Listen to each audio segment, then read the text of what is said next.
Hola amigos, amigas, nuevamente aquí en su programa Cultura con mayúscula, para darle una mirada o una dimensión al desarrollo cultural de la región.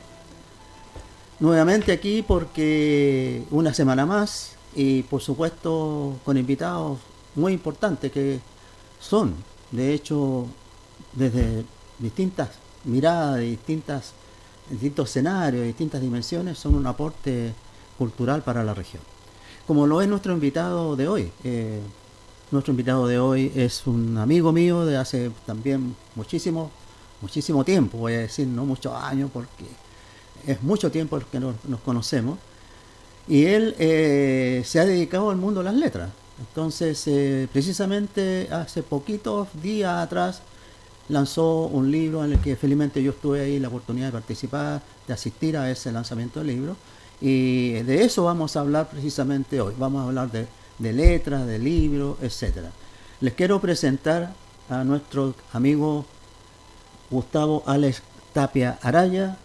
Él es periodista, profesor, escritor y demás. ¿Ah? También lo otro no lo vamos a comentar, por supuesto, pero principalmente nuestro amigo se ha dedicado durante toda su vida profesional al periodismo, como profesor en aula, también ha sido directivo en algunas escuelas y por supuesto ahora dedicado a escribir.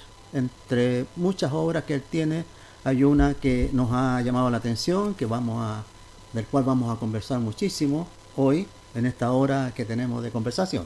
Linternas, Crónicas Regionales, su última obra del cual vamos a conversar. ¿Cómo estás, Gustavo? Me da mucho gusto que hayas aceptado nuestra invitación de conversar hoy en este programa Cultura con mayúscula, conversar sobre lo que tú haces en este momento, escribir, las letras, de alguna forma también el periodismo está impregnado aquí. ¿Cómo estás? Mucho gusto que estés aquí. Juan Antonio, muchas gracias por invitarme. Un saludo a toda la comunidad.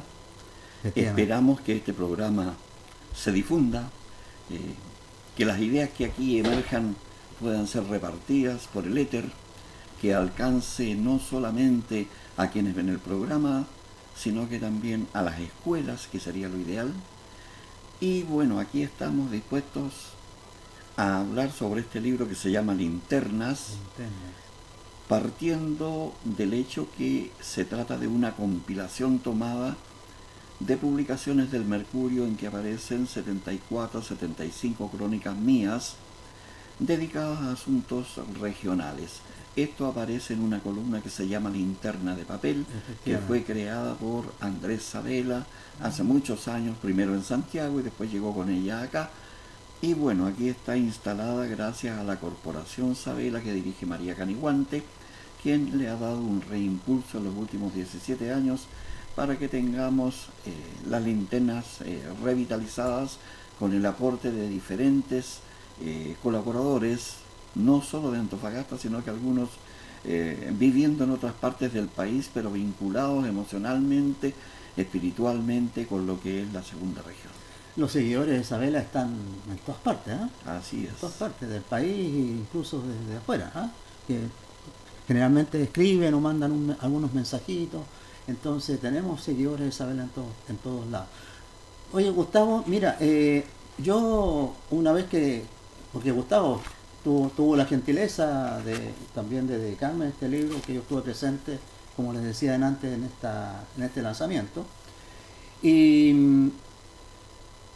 en esa oportunidad, bueno, yo hojeando por supuesto el libro, me encuentro con estas crónicas que tú has señalado, que has escrito durante todo este tiempo. Y efectivamente este libro yo lo recomiendo, realmente se lo recomiendo, porque aquí está descrita de alguna forma la región, es una mirada regional, a través de diferentes crónicas que Gustavo ha publicado, pero aquí hay mucha parte de la vida de la región que es lo que nos interesa como programa. Entonces, para el efecto Gustavo, volver a tocar el tema o el punto que tú mismo señalaste en el lanzamiento. ¿Qué significa linterna? Que es una marca, ¿no? Una marca muy, muy importante que además está ya prácticamente consolidada en el concepto regional, puesto por supuesto por don Andrés Sabela. ¿Qué significa linterna? Porque muchos leemos las columnitas, dicen linterna de papel, pero muchos lo leen, no saben qué significa. Entonces me gustaría que comenzáramos leyendo, porque en esa oportunidad tú comentaste algo con María Caniguante, comentaron algo que tiene relación con la linterna, porque es un concepto bastante interesante. Me gustaría que, así no sé si pudieras hacer un resumen de qué se trata esto de las linternas. La verdad simple es que la linterna es un faro de iluminación. En la segunda región es un punto cultural desde el cual escapan ideas, recuerdos y personajes que le han dado brillo a nuestra región. Entonces, al afrontar cada una de las crónicas que son escritas por los diversos linternistas, y en este caso por mí, vamos tocando aquellos tópicos que de alguna manera a nosotros nos han impactado en algún momento de nuestras vidas. En el caso personal me ha tocado la suerte de haber sido amigo de Andrés Sabela, pero no solamente amigo por cercanía, sino como vecino. Vivimos en el mismo sector de la calle Uribe con Condel. No me digas. Claro, de manera que por las tardes solíamos vernos cuando yo recién había llegado a Antofagasta como estudiante de la Universidad del Norte, donde también tuve la oportunidad de conocerlo, aunque no fui jamás alumno de él, porque yo estaba en otra carrera. Claro.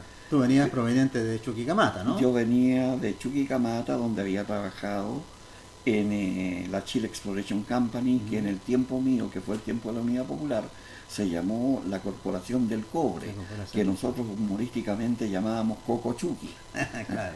Y bueno, yo venía llegando de Chuquicamata el año 74 cuando me integré a pedagogía en inglés, y de todas maneras me encontraba siempre con Sabela, caminábamos algunas cuadras juntos conversando de diferentes cosas, y de allí que a mí me interesaron varios tópicos de los que a él también le preocupaban, sobre todo el sentido social de nuestro quehacer en la vida. Qué bien, qué bien. Ese es tu móvil, ¿no? Ese es mi celular. Vamos así a pedir que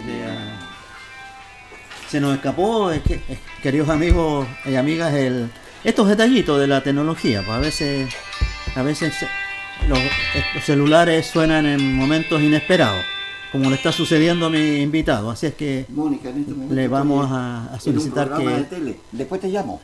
Le vamos a solicitar que Listo, silencie el aparatito y vamos, para continuar conversando. Oye, mira que interesante, yo no tenía como antecedente que tú habías tenido una relación muy cercana con don Andrés, porque de hecho en el libro, al iniciar el libro, tú tienes ahí, comienza prácticamente el libro con varias referencias precisamente a la linterna de papel y a Andrés Sabela, ¿no? Bueno, también hay otra referencia que es muy vinculante con Andrés, y es el hecho que yo fui desde el año 74 por varias temporadas corrector de pruebas en el Mercurio. Yeah. Y el encargado de corregir las linternas de papel era yo. De manera que conversamos bastante con Andrés. O sea, ¿eso lo sabía don Andrés? Sí. Ya. Él estaba al tanto. Y no se molestaba por algunas situaciones que tú a veces básicamente corregías. Con Andrés tuvimos algunos desacuerdos respecto del uso excesivo que él hacía de la coma. Pero más allá de eso no hubo absolutamente ninguna cosa distinta. Y sí señalar que era muy fácil leer lo de Andrés Sabela, era también muy rápido corregirlo, y básicamente se trataba de errores de mecanografía de los linotipistas de aquella época. Efectivamente. Efectivamente, tú mencionas aquí al inicio de este libro que, como yo les decía, estimados amigos y amigas, es un libro que yo recomiendo porque, como lo señalaba, las crónicas recogen mucho, mucho de nuestra personalidad como región, de nuestra identidad quizás, ¿no? Entonces, comenzando por Andrés Sabela, y ahora que nuestro invitado Gustavo nos dice que él tuvo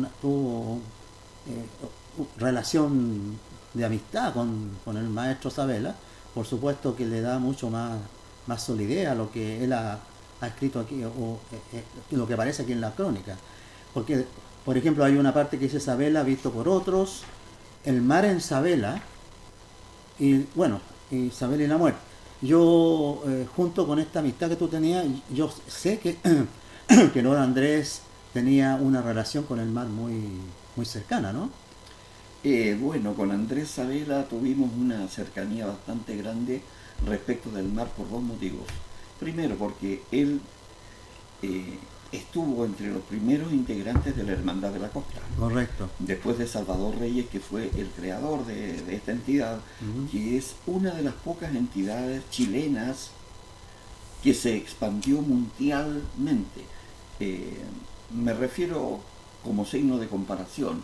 Los Rotarios existen en todo el mundo, los Claro. Leones existen en todo el mundo, la Hermandad de la Costa existe en todo el mundo y fue creada en Chile. No me digas, Claro. no me Y digas. esta fue fundada por iniciativa de Salvador Reyes con la inspiración y el apoyo de Andrés Sabela.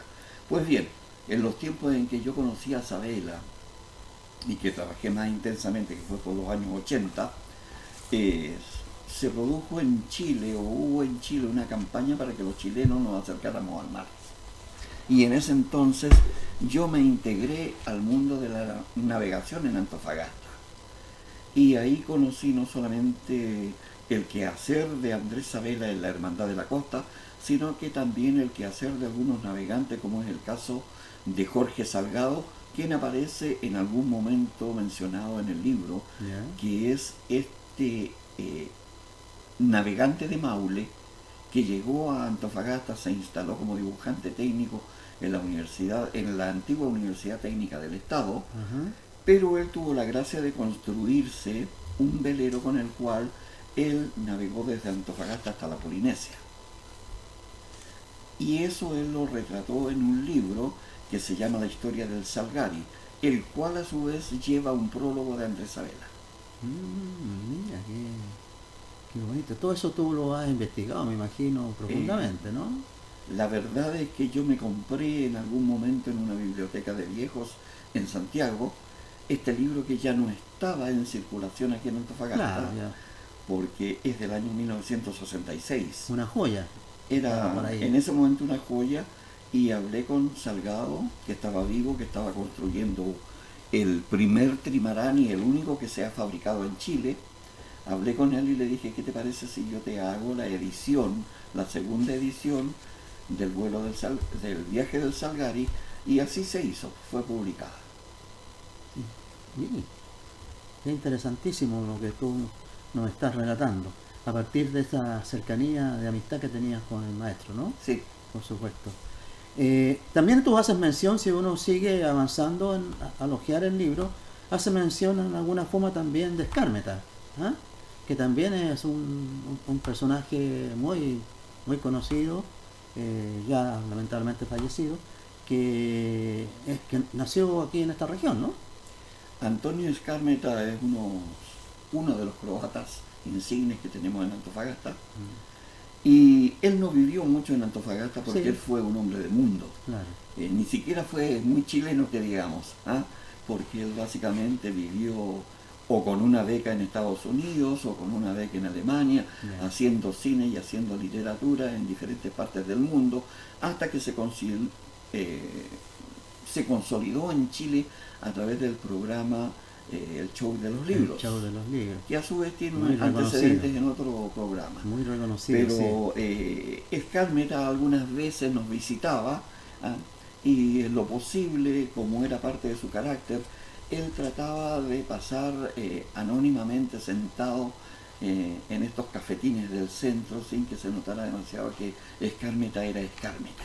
Ah, sí, ¿eh? Claro, no le gustaba mucho esta cosa de la parafernalia que se crea alrededor de las personas famosas. La llamada farándula actual, ¿no? La llamada farándula actual. Efectivamente. Qué interesante también lo de Skármeta. Siempre hemos sabido que Skármeta tiene una relación muy cercana. Bueno, él nació aquí, aunque como tú dices, él después se fue al mundo. Pero es un personaje de la región y del país y quizás de las letras mundiales. Lo que pasa es que nosotros tenemos muchas figuras mundiales y no nos hemos dado cuenta.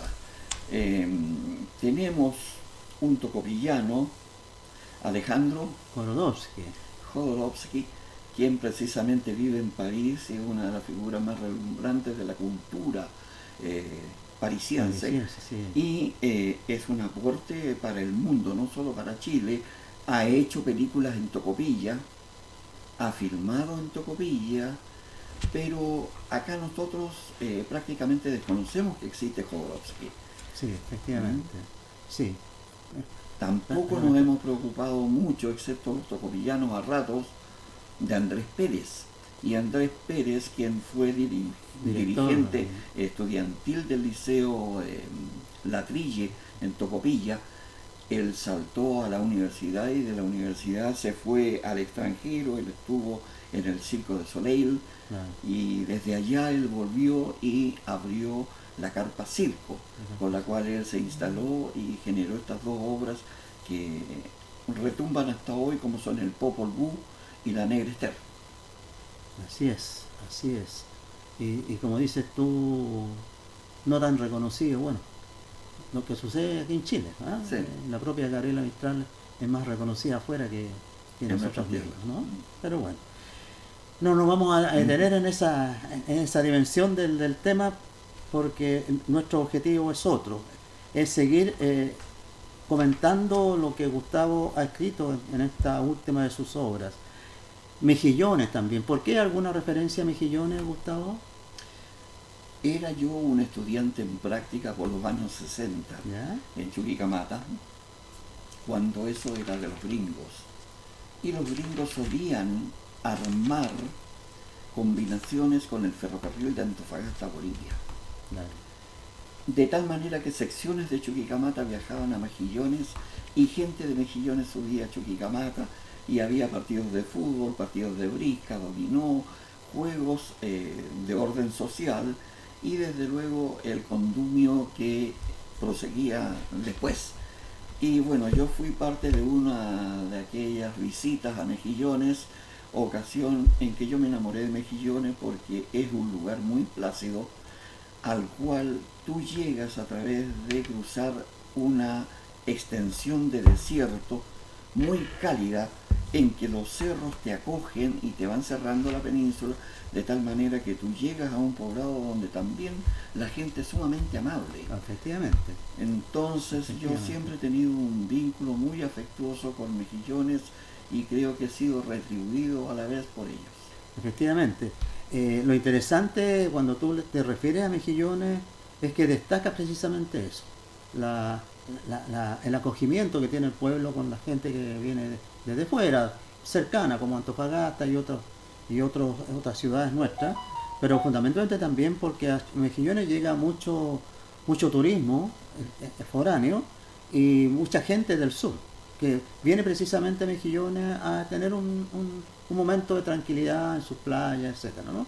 Y bueno, todo lo que significa Mejillones actualmente en relación al megapuerto y todo eso que Mejillones exhibe con gran potencia, digamos. Así es que interesante lo de la referencia que tú haces de Mejillones. Me parece también que Mejillones a nosotros nos coloca en una situación que creo que debemos empezar a analizar. A ver. Esta situación que tiene el cobre chileno y que dio lugar al royalty minero, correcto, debiera ser expandida. Y debiéramos nosotros tener un royalty de las energías. para precisamente beneficiar a lugares como Mejillones y como Tocopilla. Deberíamos también tener un royalty pesquero. Y ese royalty pesquero, que es un mal nombre, debiera involucrar a las salmoneras del sur. Debemos, yo creo, también tener un royalty astronómico. Efectivamente, claro. Porque nosotros somos el eje de la astronomía chilena y latinoamericana. Y entonces nos estamos situando en una posición mundial en que yo creo que hay un movimiento de recursos económicos que de cierta manera se nos escapan a nosotros de los bolsillos, en circunstancias que nuestros cielos están siendo explotados. Ahora, la gente me preguntará de qué manera nos están explotando a nosotros los cielos. Pues podríamos decir que todos los hallazgos científicos significan un costo y un beneficio para quienes han instalado todo ese equipo. Es decir, no se trata solamente de ser buenos con el espacio y con las instituciones y con el conocimiento. Detrás de todo esto hay cálculos matemáticos, detrás de todo esto hay una tecnología que se desarrolla en torno a la astronomía. Y todo esto tiene un costo. Y la pregunta es, ¿dónde nosotros estamos recibiendo ese beneficio? Y yo no lo veo.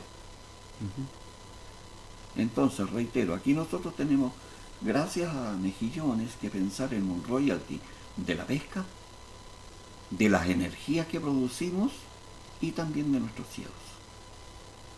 Oye, Gustavo, qué interesante lo que tú acabas de mencionar, porque, queridos amigos y amigas, un escritor, periodista, profesor, que escribe estas crónicas, que las tiene aquí resumidas en este libro, y con una visión muy clara respecto, por ejemplo, como estábamos comentando, de por qué Mejillones, y bueno, y justamente ha surgido todo esto.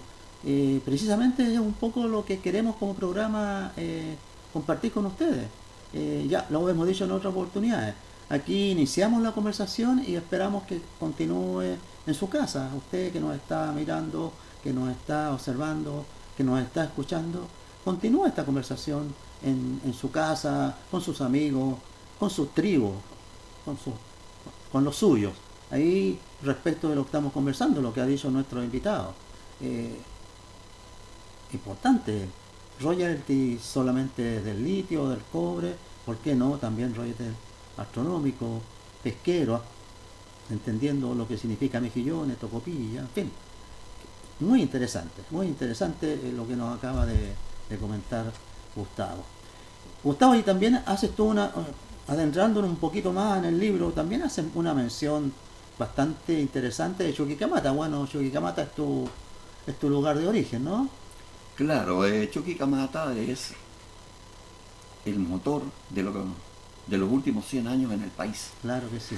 Entonces habría que hacerle una mención especial por cuanto ahí se ha producido una injusticia muy grande, que no fue la capacidad de observar a Chuquicamata como un centro turístico, por ser una de las pocas ciudades de todo Chile que es absolutamente norteamericana.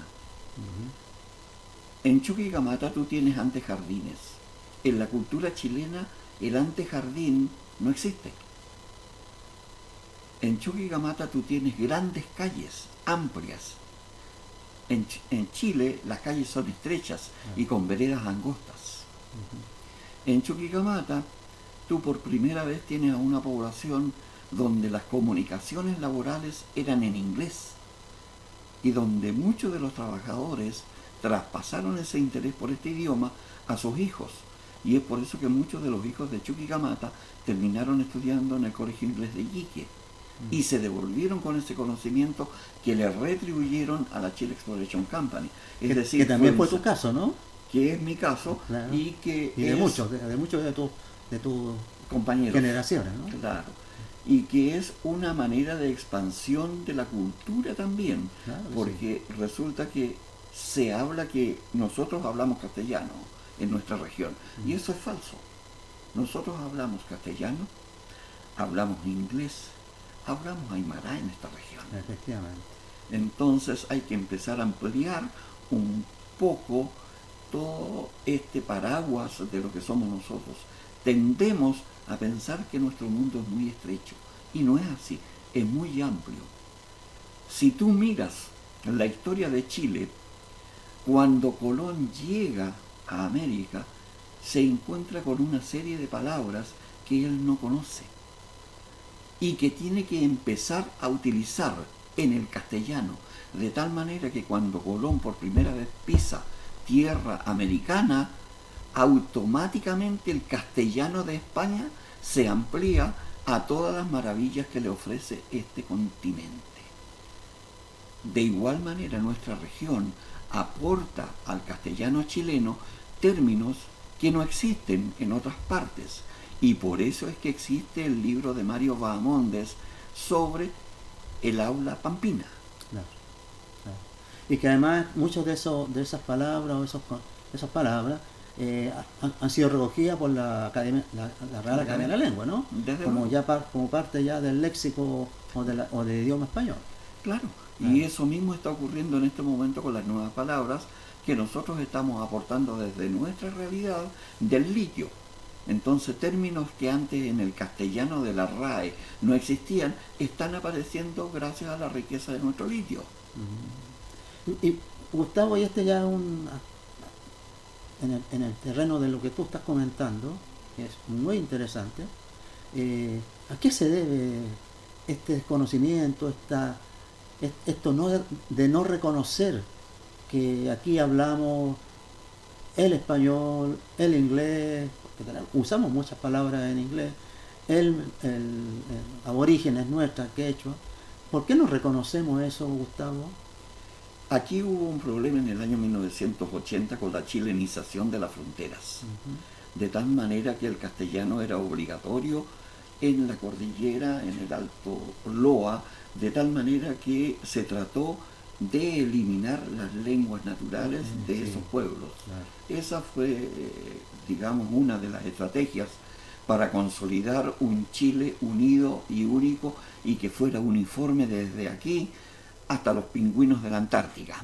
Pero resulta que nosotros tenemos mapuches que hablan otro idioma y que los jóvenes mapuches en este momento, yo tengo en este momento una amiga que acaba de llegar de allá de vacaciones y me dice, nosotros tenemos 2 horas de inglés y tenemos 4 horas de mapuche. Sí. De mapudungun. Sí. Entonces, claro, nosotros hemos sido un tanto ciegos respecto de nuestro capital, respecto de nuestro inventario cultural, y en vez de ampliarlo, lo hemos achicado. Claro, lo delimitamos. Claro.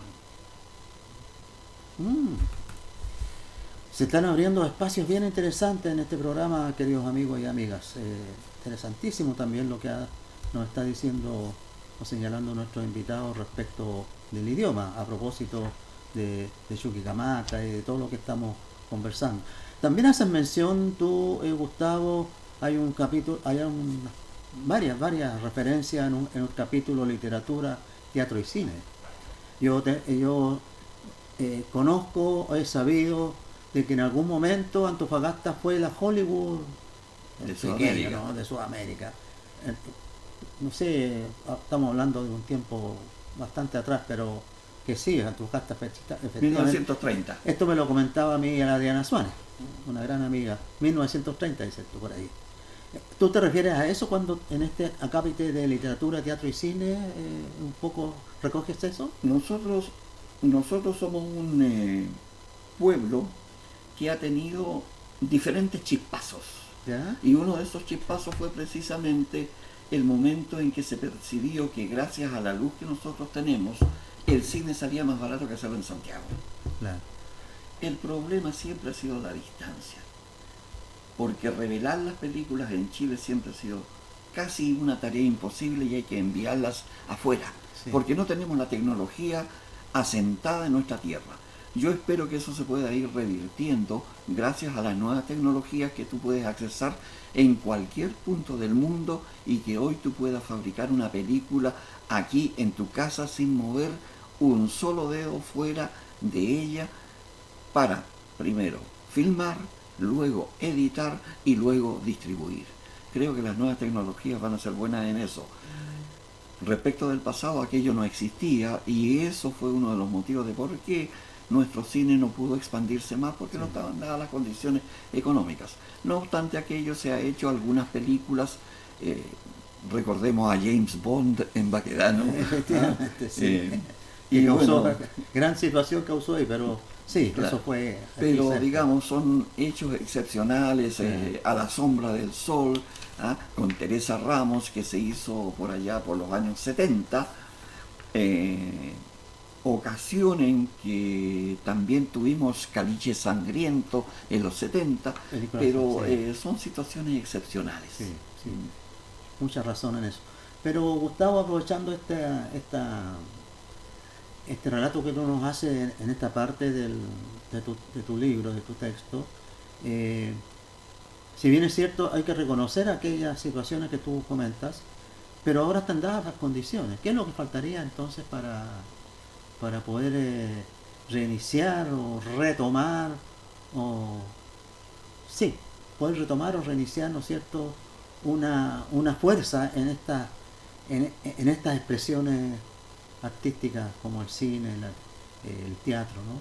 Bueno, teatro tenemos quizás uno de los aspectos que está más desarrollado en nuestra región, porque tenemos la universidad, porque tenemos compañías de teatro que ya tienen su historia, pero desde el punto de vista económico, cómo el cine pudiese, ¿no es cierto?, incluso generar mucho empleo, por ejemplo. ¿Qué faltaría allí, Gustavo, en tu mirada? El cine es una herramienta política. Estados Unidos gana todas las guerras en el cine. En la realidad las pierde todas. Perdió en Corea, en que tuvo que llegar a un acuerdo. Perdió en Vietnam, en que tuvo que llegar a un acuerdo. Pero Rambo ha ganado todas sus batallas. Claro. Por lo tanto, el cine es una herramienta política. De tal manera que los estados que no respaldan al cine, que no respaldan a la televisión, están perdiendo una herramienta de difusión de la identidad cultural de su propio país. En estos momentos yo sé que la hija de Mitzi Soler, que es una chica que estudió cine, acaba de ganar un concurso en Cannes. Pero eso fue gracias a que tuvo el apoyo no solo de su familia, sino que también de algunas autoridades como la municipalidad y de un proyecto de carácter estatal que se puso con algunos fondos. Entonces, cuando tú postulas a estos fondos, usualmente te dicen, no, si esto es cine, así que olvídate. Y lamentablemente ese es un error. El teatro antofagastino es una gran herramienta de difusión cultural, lo ha sido y tiene una tradición gracias a que se trajo a una persona con visión comercial del exterior, quien creó en Antofagasta toda una escuela, en el caso de Pedro de la Barra, Así es. que floreció gracias a una visión de la importancia que tenía el teatro. Es decir, no se trataba solamente de hacer comedia y de ir a reírnos y gozar un ratito. No, el teatro tiene otras cosas que decir. Además también, sí, tema que tú también conoces, si uno regresa un poco a los tiempos de la salitrera, en estas oficinas importantes que había, recibían grandes compañías de teatro de nivel mundial, que llegaban hasta aquí. O sea, el teatro siempre ha sido una ventana muy importante, especialmente en el norte. ¿Sí? ¿No es cierto? Y nosotros hemos tenido grandes núcleos urbanos donde era posible presentar estas obras y obtener utilidades de eso. Es decir, estos actores no venían acá porque venían gratis o porque a ellos les interesara el arte, no, porque ellos podían sobrevivir. Claro. Porque las artes exigen que la persona que ejecuta una tarea de carácter cultural también pueda sobrevivir. Si no, se puede estar esperando que la gente de la cultura viva regalando sus servicios. La gente de la cultura es gente que come, que duerme y que habita lugares en conjunto con sus familias. Y por lo tanto tiene que sobrevivir. Que tiene familia, por supuesto. Claro, entonces si tú estás haciendo un programa, sería importante que hubiese detrás tuyo gente de las empresas apoyándote para que tú puedas difundir todas las palabras, todas las ideas, todas las imágenes que la vida actual pone a disposición de la comunidad, pero que no pueden ser transmitidas cuando no están estos programas. Claro que sí, claro que sí. Entonces, un poco la pregunta que te hacía y que tú respondías de alguna forma, para poder implementar o instalar nuevamente una gran industria del cine aquí en Antofagasta, en la región, en el norte, para poder hacer que el teatro sea mucho más extensivo, mucho más participativo, que sea realmente una industria, eh, se requiere, como tú decías, alguna voluntad política.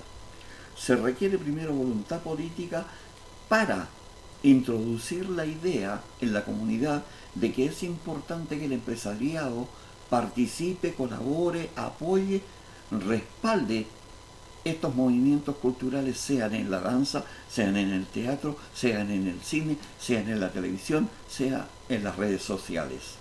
Es decir, todo este mundo de la cultura tiende a ser sumamente frágil y mientras no haya una potencia grande detrás, vamos a seguir siendo débiles en estos perfiles.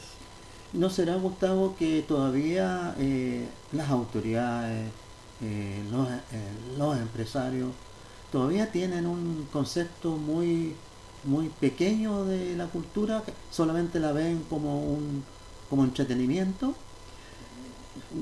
Nos faltará ahí una reflexión y entender de que la cultura efectivamente puede ser un vehículo de gran aporte en el desarrollo económico, social y político. El problema es instalar la cultura como una industria dentro del presupuesto nacional. Claro. Y allí es donde empezamos a cojear. Pero nosotros cojeamos en muchas áreas. Partamos por la salud. Estamos cojeando en salud. Sí, claro. Entonces lo primero que te dicen, bueno, mejoremos primero la salud y después vamos con el teatro. Claro, exacto. Ese es uno de los problemas, porque nosotros hemos tenido una mala distribución de los presupuestos. Pero además tenemos el problema que tenemos muchos ladrones en los sistemas estatales y municipales. Estamos plagados de ladrones y de mafias que entran a robarse los recursos del Estado para beneficiar a sus parientes y a sus bolsillos y dejan, entre tanto, sin camas a los hospitales,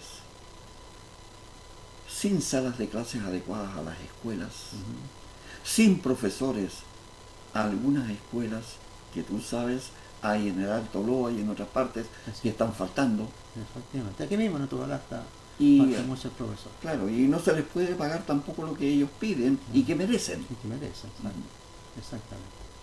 Bueno, con esto, queridos amigos y amigas, oye, como para seguir conversando sobre esto, en esto de la idea pequeña que se tiene en varios aspectos respecto de la cultura.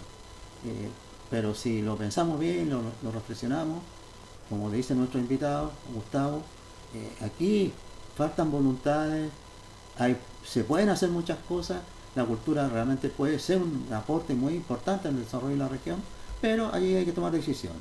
Y esas decisiones son las que lamentablemente a veces no se generan.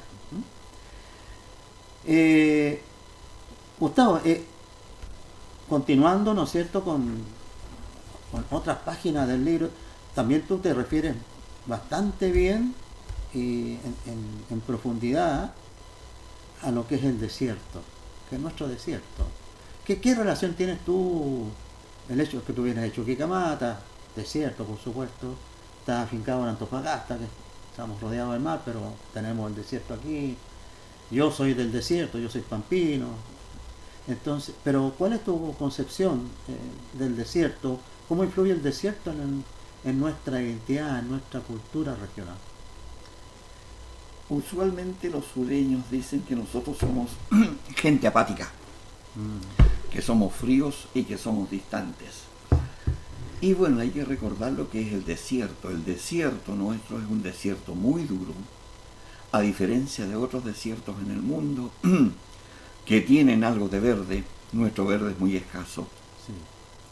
Nosotros surgimos en el desierto como resultado de la explotación de la minería y del salitre bajo situaciones de explotación minera muy dramáticas, en que ha habido matanzas, en que ha habido persecución, en que ha habido mucho sufrimiento, de tal manera que el norte chileno, el norte del desierto, el norte grande, es una tierra que, como dice Sabela, cuesta harto vivirla porque te exige mucho, pero suele ser muy poco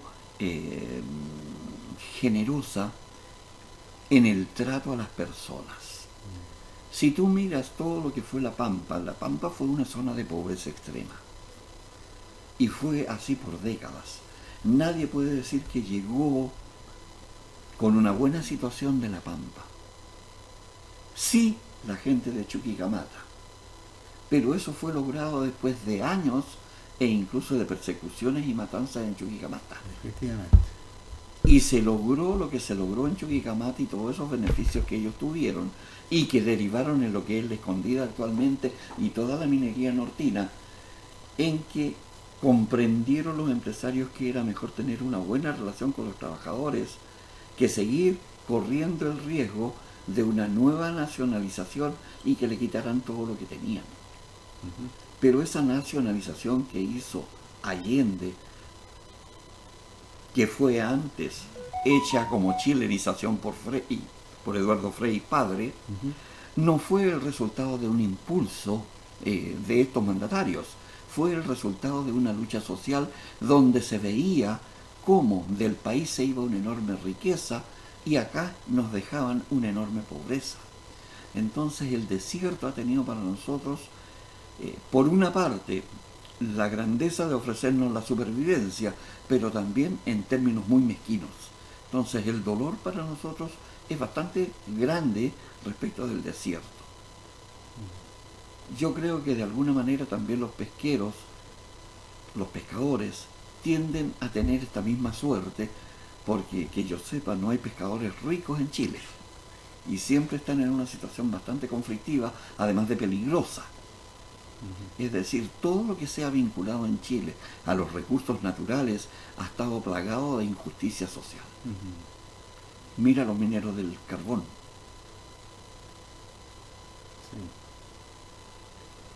Sí. Aquí también hay una mirada histórica del tema, ¿no? Que tú lo describes muy bien. Eso es el desierto. El desierto es un territorio duro, de sacrificio, que sin embargo también nos ofreció mucha felicidad en algunos aspectos. Particularmente yo tengo un muy buen recuerdo cuando yo vivía en María Elena. Sí, pero ese recuerdo tiene una característica muy especial. Quienes te entregaron a ti esa alegría fueron los seres humanos. Sí, por supuesto. Pero no fue el desierto. No fue el desierto. No fue el desierto. No fue el desierto, pero el hecho de la relación ahí de la familia, el trabajador nuestro, el padre nuestro que trabajaba allí y que tenía que trabajar con el producto del desierto, obviamente había una relación ahí que nos hacía entender, no en esos tiempos, cuando éramos pequeños, pero sí después de todo lo que significaba como una cosa fuerte el hecho de que nuestros viejos trabajaban ahí sacando la riqueza de la tierra en ese inmenso desierto que de alguna forma es parte nuestra. Sí, pero con mucho calor, con mucha sed, con mucho hambre, y muchas veces con muchas balas. Sí, eso es cierto también es cierto. Parte de la historia, ¿no? Sí. Cómo el desierto ha influido en nuestra, podría llamarse en nuestra identidad, en nuestra identidad local. Somos hijos del desierto y por lo tanto estamos permeados por todas aquellas características que nos da el desierto. De manera que somos duros, no somos como la gente del sur que tiende a disfrutar de lo que la naturaleza le ofrece en los árboles, en los ríos, en el agua, en la pesca, en los lagos. Acá esa cosa es bastante difícil. Cuando nosotros hemos tenido peces en el río Loa ha sido porque los humanos pusieron peces ahí, no porque el río los tuviera. ¿Ah? Entonces todo aquí ha sido lucha. Y los mismos humanos nos hicieron desaparecer también. Claro. Sí, sí, yo recuerdo esa declaración de Codelco cuando decía que era natural que el santato estuviera en el río Loa. Claro, también es natural que en el río Loa haya neumáticos. El río Loa produce neumáticos. Eso nos debería llevar, Gustavo, que es un poco la idea de este programa, ¿no? A reflexionar primero y a instalar, si es posible, políticas culturales, políticas públicas culturales locales, en términos de reconocer en el desierto, de reconocer en nuestro mar, que son parte nuestra y por lo tanto debemos cuidarla. O sea, una cultura del reconocimiento del desierto, del mar, de nuestros pueblos originarios, que son las dimensiones que tenemos en la región.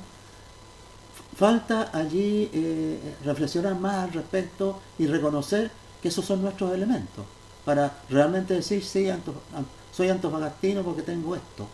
Hay allí algo de lo que tú has comentado, has planteado.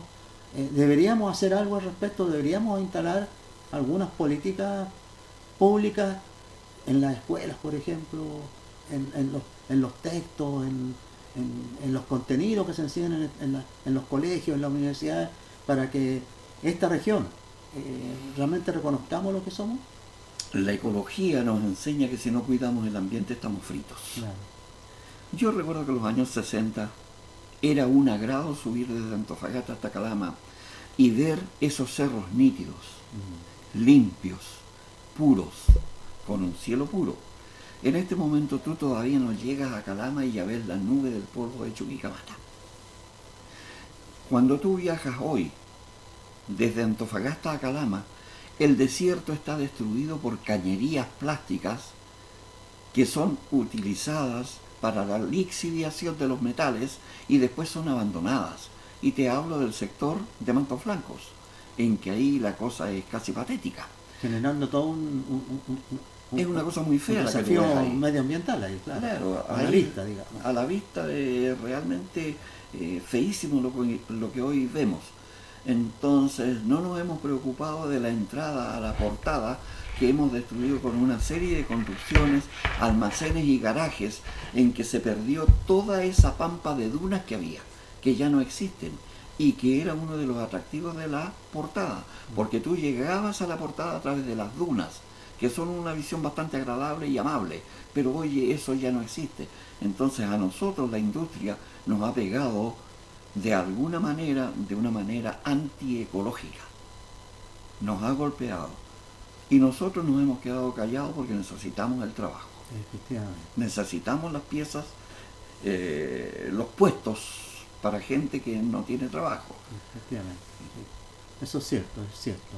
Pero es posible, ¿no es cierto?, ante toda esta realidad, es posible hablar de cultura minera, de cultura medioambiental, ¿verdad?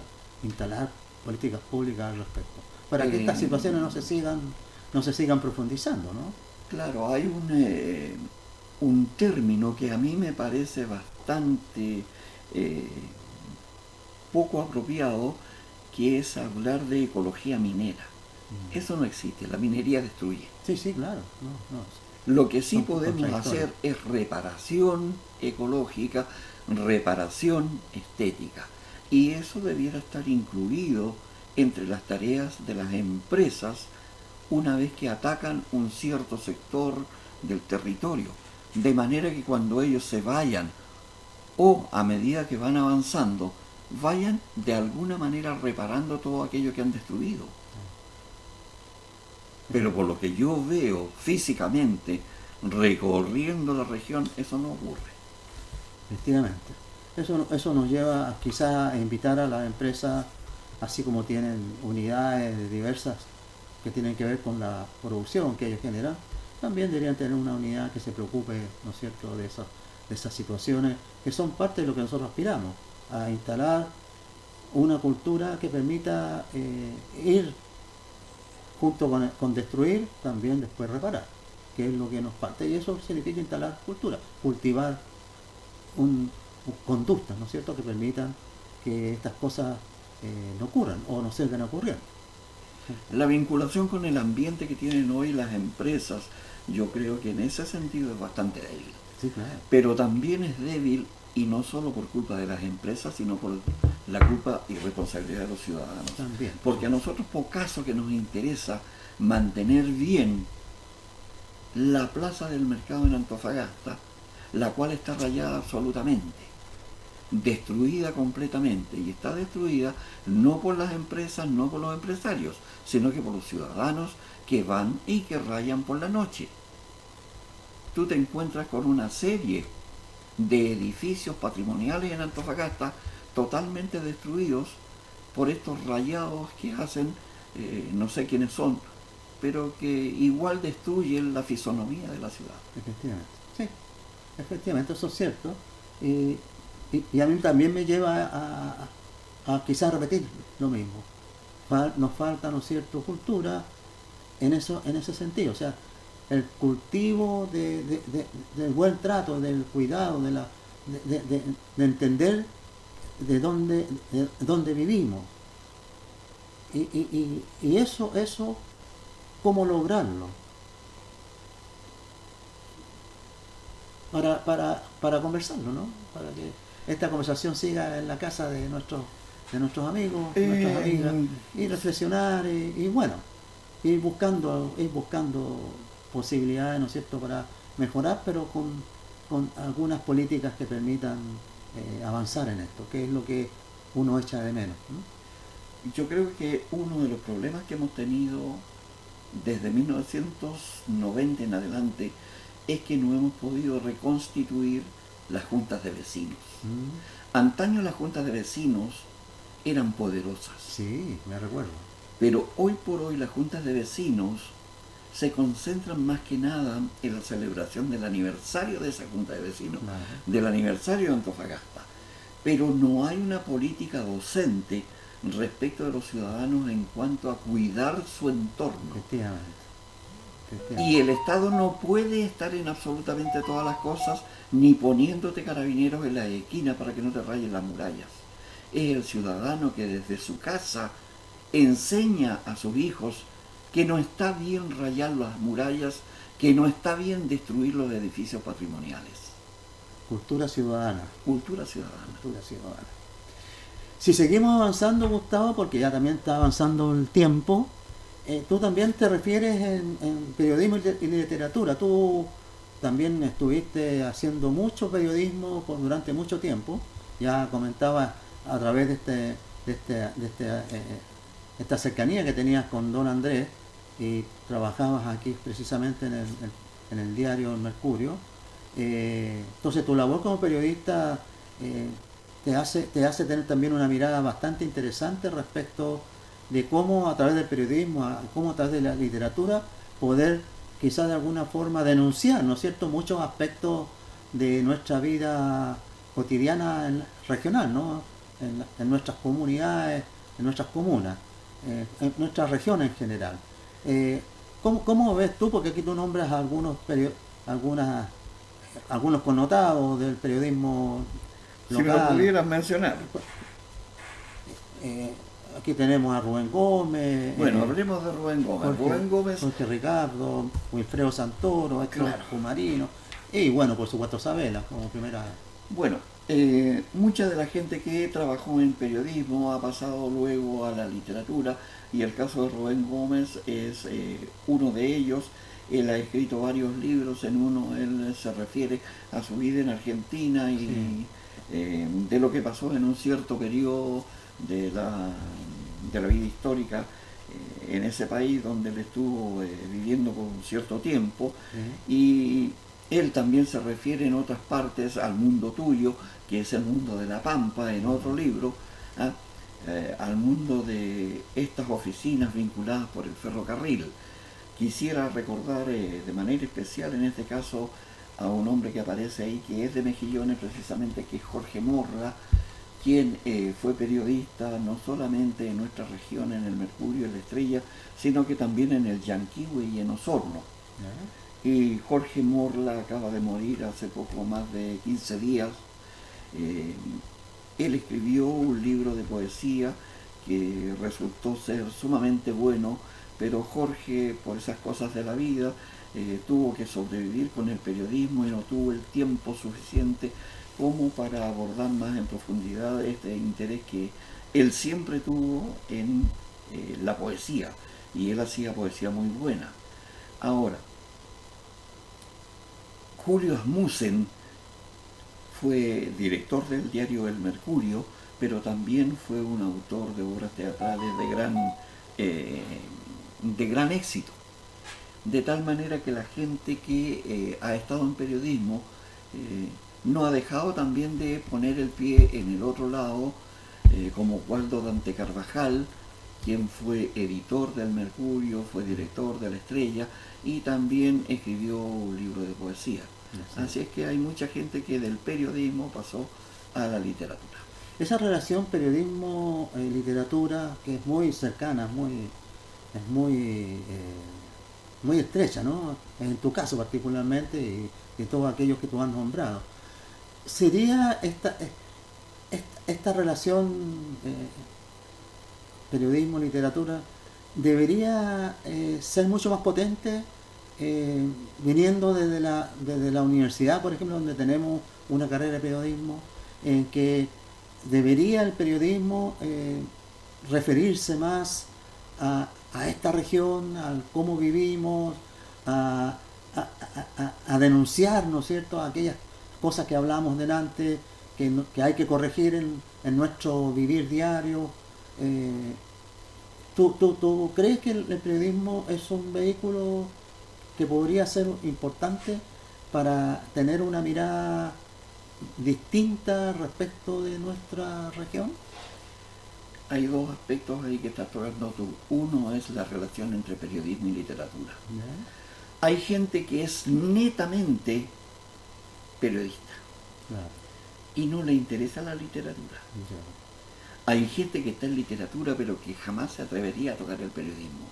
Aunque son cercanos, no siempre estos primos suelen llevarse bien. Ya. Eso es lo primero. Ya, okay.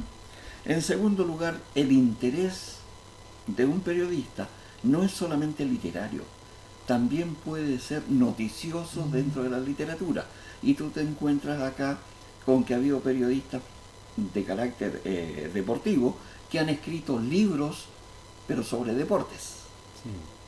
Entonces, de alguna manera han trasvasijado su conocimiento del periodismo a la literatura. Pero por otra parte, la misión del periodismo se la da cada uno de los periodistas. Hay gente que está dispuesta a defender cualquier tipo de bandera.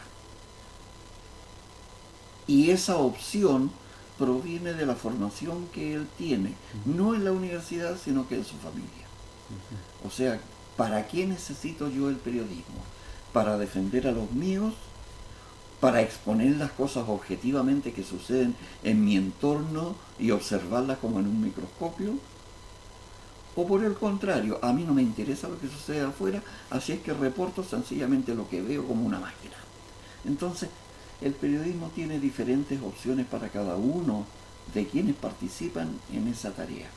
Y es por eso que tú ves dentro de un mismo diario diferentes visiones sobre los aspectos que se van tocando en el tiempo, y cuando hay cambio de periodista, digamos, un periodista que hace crónica policial, entonces tú ves la crónica policial de un periodista y después ves la de otro y después ves la de otro, y tú puedes ver 3 crónicas municipales distintas respecto del mismo suceso. Y eso es parte no solo de la formación universitaria, que es importante, pero que yo creo que no es necesariamente la que dictamina cómo ese periodista va a actuar en el futuro. Es más eso depende como una opción personal. Es una opción personal, y también viene de alguna manera influida por los valores familiares. Por los valores que trae consigo, por supuesto. Pero sin embargo, desde mi óptica, yo creo que el periodismo debería de alguna forma, el periodismo regional me refiero, ¿no? El regional, que es lo que nos interesa, debería ser un poco más comprometido con la realidad regional. O sea, deberías estar más en esa en esa dimensión, más comprometidos para generar debates respecto de lo que ocurre en la región, para ir generando y abriendo mentes, y eso se abre conversando, reflexionando, leyendo, en fin. Yo tengo la impresión que el periodismo podría ser un gran agente de cambio.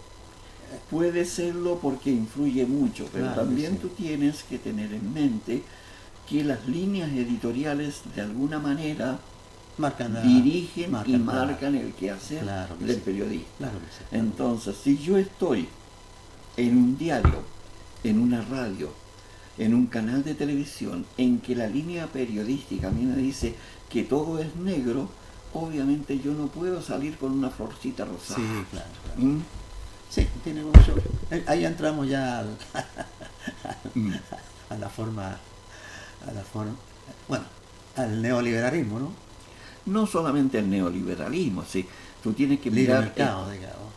no, es que tú también tienes que ver que el periodismo en esta región, en gran parte de nuestra región, sobre todo en las salitreras, fue llevado adelante por los obreros mismos y estuvo teñido por sus intereses Bueno, sí. y por la defensa de sus luchas. Entonces, ese es un tipo de periodismo. Después tú tienes el de las grandes empresas periodísticas, como es el ABC, como es el Mercurio, como han sido otros experimentos. Claro. De hecho, la revista Oasis, el semanario Oasis en Chuquicamata, Claro. tenía una línea editorial que correspondía a ciertas cosas. Pues sí. Entonces cada empresa fija una línea de trabajo y uno al leer y ser un lector advertido sabe lo que está leyendo. Claro, claro. Yo recuerdo que en un momento de nuestra vida, como joven, como estudiante y después profesional, hubo mucha de parte de los medios de comunicación, no voy a decir en particular, pero de los medios de comunicación había mucho compromiso regional. Me recuerdo yo en las radios, por ejemplo, se difundía mucho la música, los radioteatros que tenían mucho que ver con realidades locales de cada región, por supuesto, en el caso nuestro también. Y grandes empresas comunicacionales también daban un poco mostraban esa realidad un poco. ¿Mm? Entonces, de repente yo pienso que todo lo que está aquí en la región, a lo mejor es muy idealista lo que yo estoy señalándote, pero creo que todo lo que está en la región, en todos sus aspectos, debería como ponerse la camiseta de la región y sacar esta región adelante con buena onda, digamos, con el deseo de querer que las cosas cambien, que no se sigan rayando los edificios patrimoniales, que no se siga incendiando porque se le ocurrió a otro. En fin, tantas cosas que tenemos aquí negativas que podrían transformarse en positivo si todos nos ponemos, digamos, con la causa. Y yo sé que eso es muy idealista. Yo creo que no, pero es posible, ¿no? La verdad es que eso fue posible aquí con el Centro para el Progreso. En algún momento, sí. En que hubo la conjunción de varias personalidades que empujaron el carro a la misma dirección y entre quienes aparecieron comprometidos estuvieron los medios de comunicación. O sea que fue posible. Fue posible en su momento. Claro. Ahora, en estos instantes los medios de comunicación de una manera muy dolorosa han sufrido el impacto de las redes sociales, sí, que han capturado a una gran cantidad de público. Claro. Y resulta que en las redes sociales lo que predomina son los intereses particulares y no los intereses grupales. Claro. De tal manera que hay mucho bandido suelto en las redes sociales. Sí, eso sí. Y esto destruye en general muchos proyectos. Claro. De tal manera que tú te encuentras ataques contra lo que hace una persona o contra lo que no hace la misma persona. De tal manera que hoy por hoy es muy complicado que personalidades de nuestra región puedan agruparse nuevamente en torno a proyectos específicos como se hacía con el Centro para el Progreso. Pero lo que sí se está haciendo, por otra parte, es que hay entidades que antes no existían y que están construyendo proyectos de vida para la región, como es el caso del barómetro regional, que te está dando a ti las estadísticas y las encuestas y los resultados de cómo nosotros percibimos la región. Y esto se traslada a grupos dirigenciales dentro de la comunidad, de tal manera que ellos transmiten esto para tener una percepción más clara de lo que son sus problemas y luchar por esos problemas. Ahora, que esos dirigentes hagan distribución de estos intereses a través de las redes sociales, eso ya es otra cosa, es otro cuento. Yo no sé qué eficiencia tienen en ese nivel estos dirigentes. Claro que sí. Bueno, Gustavo, como siempre nos ocurre, el tiempo, si te diste cuenta en esta conversación, que fue bastante rica, se nos va muy rápido, ya estamos poquito pasado de la hora que dura este programa. Pero se me queda, por ejemplo, una referencia que tú haces, por ejemplo, a los IYAPU, que son un conjunto de reconocimiento mundial nuestro, que nace aquí en la región, y tú haces referencia a ello como parte, digamos, de lo que significa la región de Antofagasta. Te refieres al capital cultural que tenemos aquí también, y en fin, te refieres también en un capítulo a la geografía del territorio, respecto de lo que decías delante, royalty astronómico.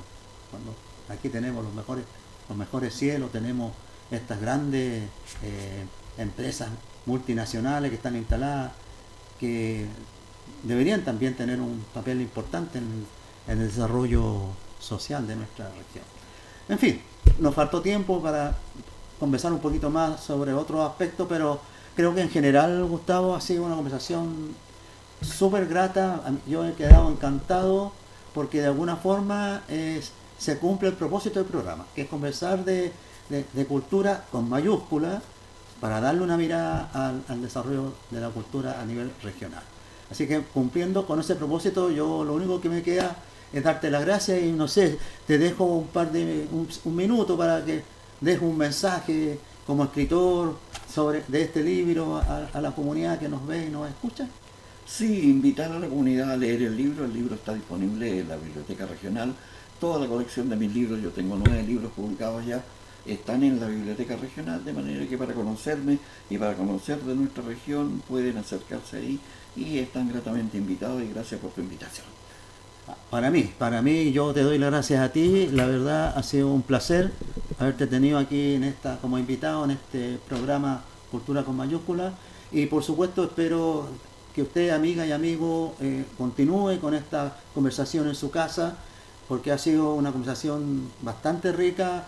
Hemos tocado situaciones así rápidas, quizás un poco superficiales, en algunos casos, en otras hemos profundizado, pero usted ha escuchado la opinión de nuestro amigo periodista, profesor, escritor Gustavo, quien a través de este libro nos da una pincelada, una mirada respecto a través de las crónicas que él ha escrito y ha publicado desde hace un tiempo hasta aquí.